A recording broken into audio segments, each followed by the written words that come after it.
music again, and let's just checking if the other settings are just the way I want them. But yeah, seems to go well. So recap, we just left Queen of Island at the Sogdanol, and now we are traveling back to the Great Continent. I mean, nothing's gonna happen, of course. We finally bid farewell to the peaceful island. Once again, I was tempted by my heart to elude the call of duty and forgot completely about the happenings on the Great Continent. It was the first time since I rejoined reality that I truly wanted to flee from it. Then again, that emotion is exactly what led Argan and me to abandon our guidance of the elves after the War of Wesnoth came to an end. We ended in armed conflict only to get involved in another one, with each of us on opposite sides. I wish I could go back to the old times and prevent that disaster that ruined our beautiful world forever. Life was much simpler when the only forces threatening the order of nature were common necromancers who could be easily dispatched by anyone capable of wielding a weapon. At some point, we thought we knew everything about our place in the universe. Argan's appearance was the first even to challenge that vain pretension. Then Zangor came. Now this. What other revelations does the future hold for us?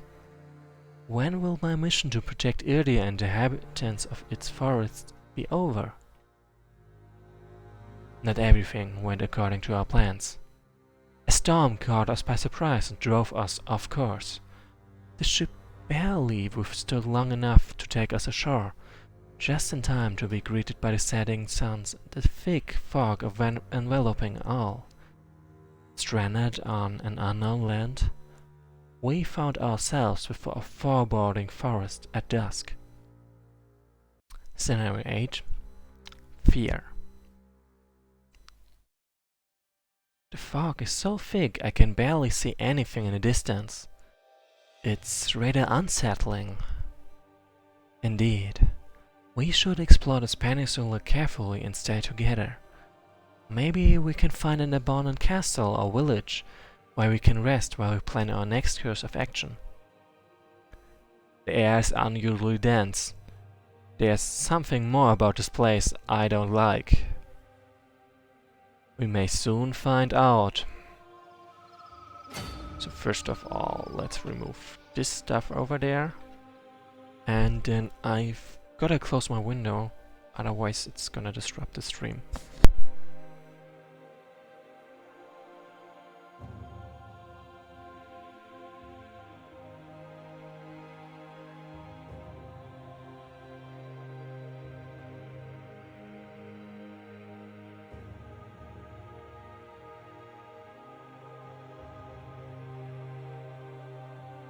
So yeah, sorry, totally should have done that in advance, but now I've done it and now we can keep moving.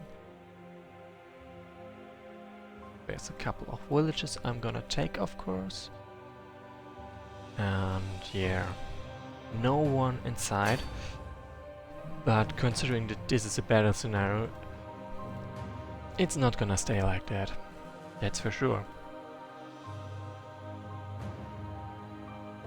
So Galas takes front and center, so if anyone attacks, he can take care of it, and then Linya stays beside him to heal him. What kind of infernal spawn is that thing? Shackstelt, we're definitely not alone here. We'll have to fight our way through this place then. Well, Galis is for sure used to this by now. I mean, it's pretty much the same thing that always happens. Whoops, I just want to attack that village. Perfect. So we see there are even two enemies with 100 gold each. Considering how much gold I have, that's not too terrible. But as you can see... Wait, actually... Yeah, the timer is on my side. Like when they attack, it will probably be daytime, so I'm just gonna rule. that's great first of all. So Überlinie, Utender, Shrek Slayer, Mini Mogul and Inky. I think that's all I've got for now.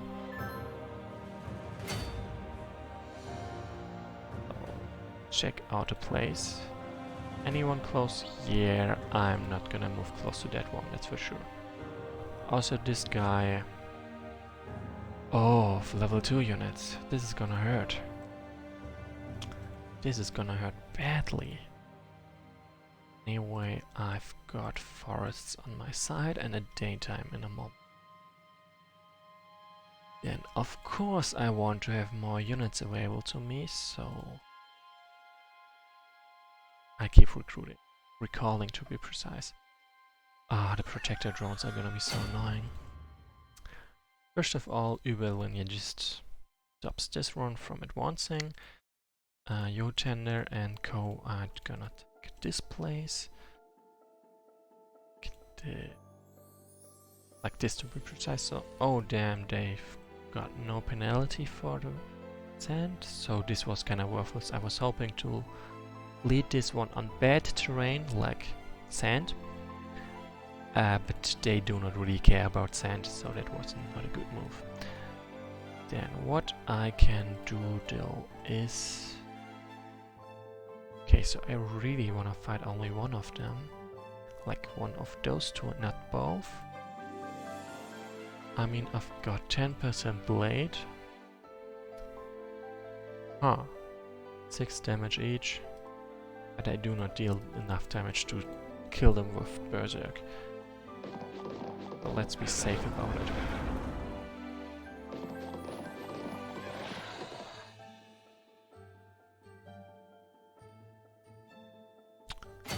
So this looks like there are not that many enemies around, but it's not exactly true.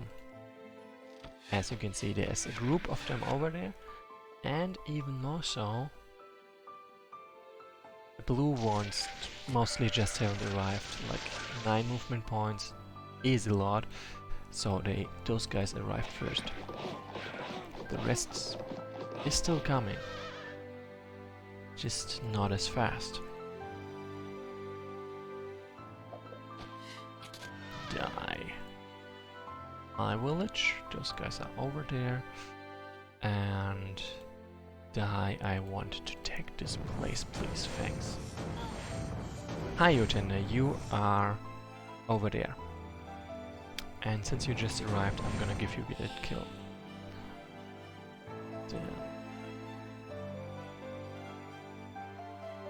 Okay, this map, I think it was changed. Oh, like, only slightly, but still. Anyway, let's keep killing.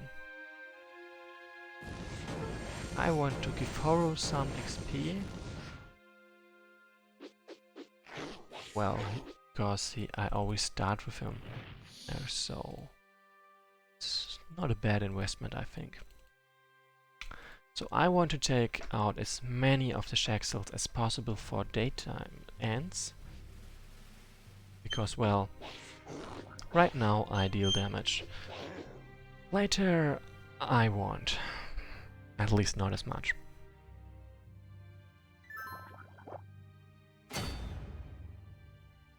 Actually, Sylvan Spark, Mushroom Button, no. Swamp. That's a shame.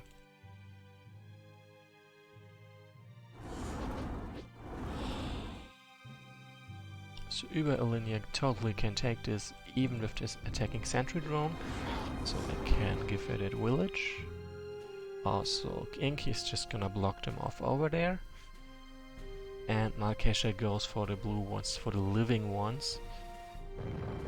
Because, while he does deal a lot of damage against the Shaxels, they also deal a lot of damage against him. That's something to consider. And die. Ah, burn is also a good one. Then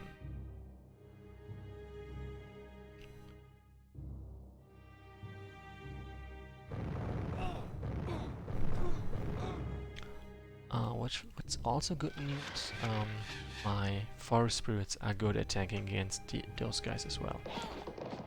Like you see, 2 damage, it's a joke. They do not even dare to attack because they do not deal damage during this time of day.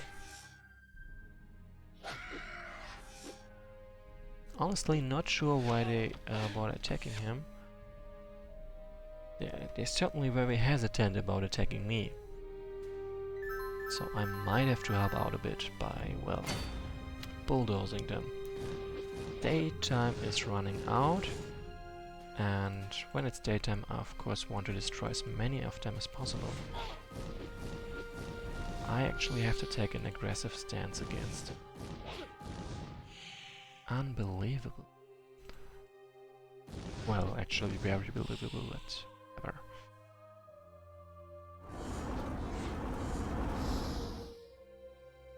Like, yeah, in me destroying them as easy as that is very much the reason why they do not dare to attack.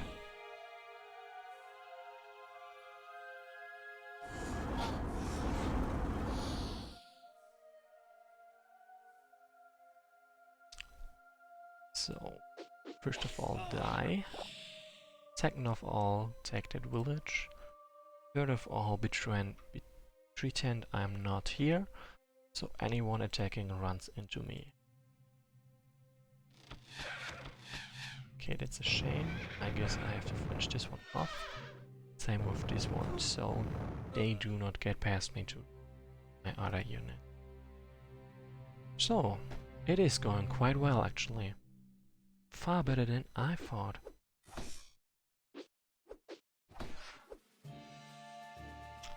This is my village, it was not nice.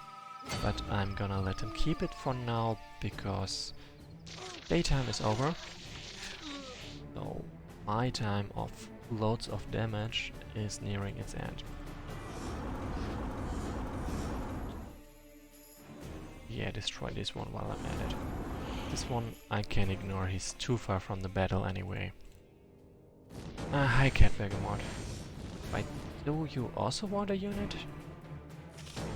I'm pretty sure, at least in this campaign, you don't have one yet. Yet.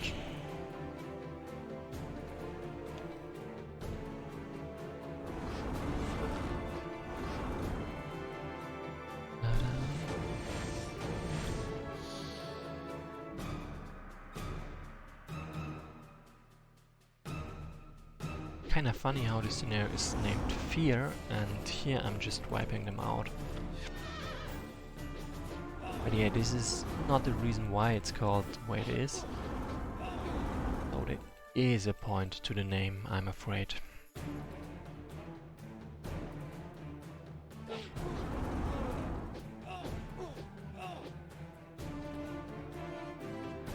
I haven't had for now, does it refer to naming a unit?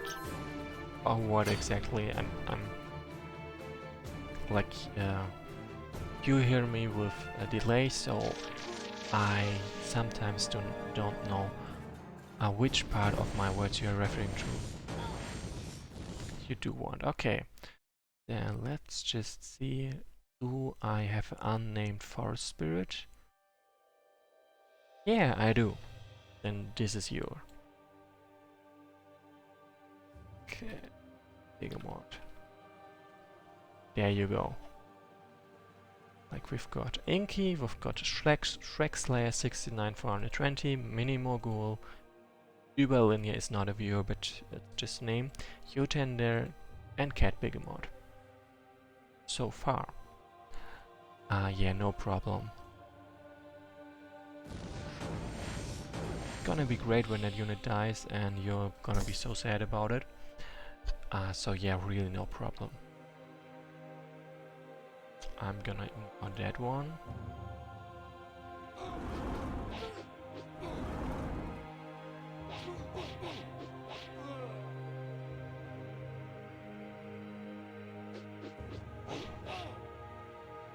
I think I actually cannot name any more units than I have right now, because at the end of this episode I can only take 6 units or something. I'm not sure about the exact numbers actually, but it's just a small number. I will just say that I've reached capacity for now. Anyone else can still name units, but those are not gonna be the ones that will be in the very last scenario. I've wiped them out so much I can afford to go after this one and this one as well.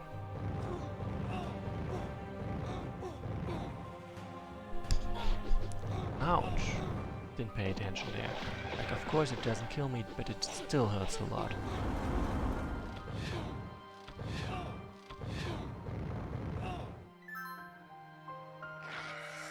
Hey, they dared to attack him, that's great. I can wipe them out now. First of all, die. Second of all, die as well. And give you my precious level up. Boom. This one can't reach the village, so I'm just gonna put there instead. Just check out this dude, how much damage does this deal? 6 damage. Huh, okay, so I can totally go there and bait him. Unless they all attack at once. Quite bad actually. But Überlinie would be able to take it.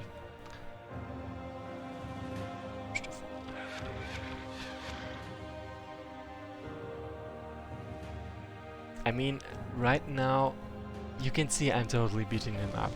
So, it looks right now that there's not much of a point, but there actually is. I mean, I think usually I'm actually not doing as well as I'm doing right now. So, it would be quite hard. But it's just not the case this time, because I've got so much gold carried over. Like, I had to work for that gold. I did. But still.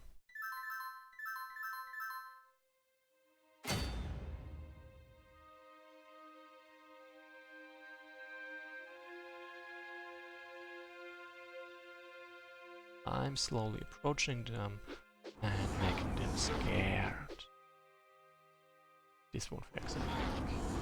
Daytime, so I can totally just walk up to them and destroy them. Which is great. I approve. Then I'm gonna use Malkasha to bait this one and then finish it off with Gallus and this area over there. Yeah, there's the other village I was looking for. Not much of point of. So I'm gonna move the rest to them, to the Chaos Magus over there. And they all attack Überlinie because next to the enemy leader, and that's just how it's coded. But it also means that I deal a lot of damage in retaliation right now. And I destroy them. Okay, this was not smart. As you can see, I do not win this fight. I am finished, John Ilinda. No, you must resist! Oh, this is a curse!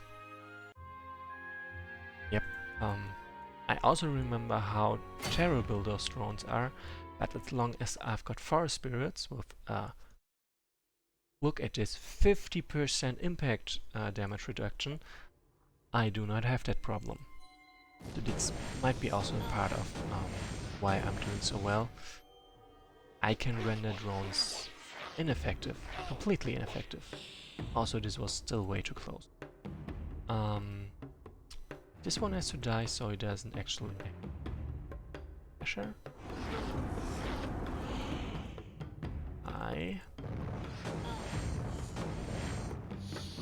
And another one to die.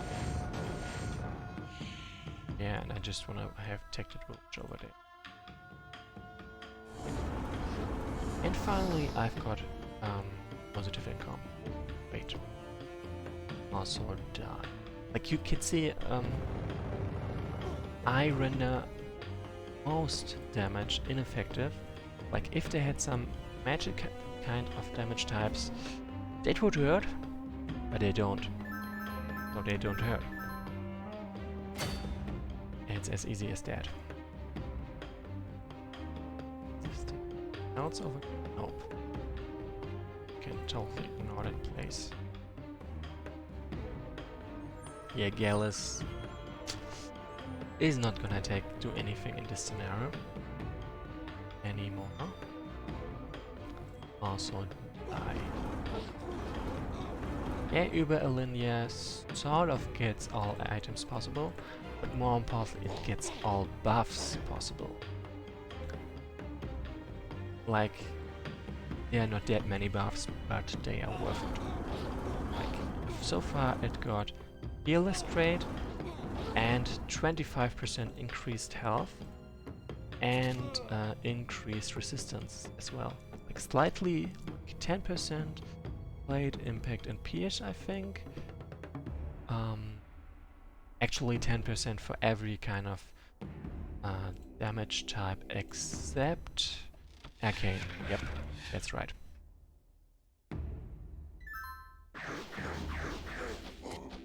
Ouch.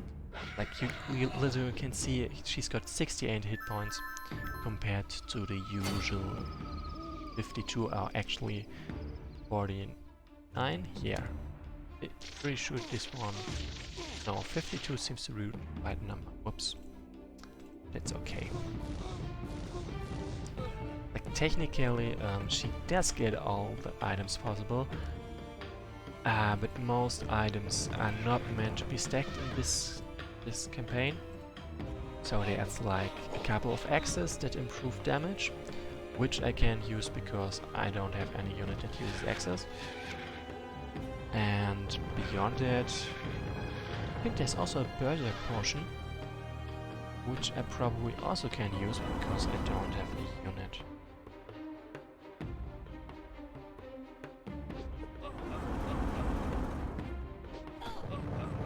Anyway, that's the scenario, and now to the scary part. Yes, we did it! Let's leave this land as quickly as possible. Gallus?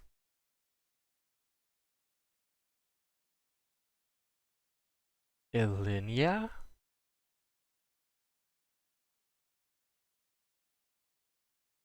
That was the scary part. So, I'm gonna end the stream here. More like I will take a 5-minute break and then it's gonna be a scenario in 3 parts, which are gonna be even more scary. Like Malkasher is just looking around. You can't expect Malkasher of Malkasher to have the whole situation in his mind, so you wouldn't know where Gallus and Ilinia are at the point where they disappear. Anyway, 5-minute break. See you in a moment.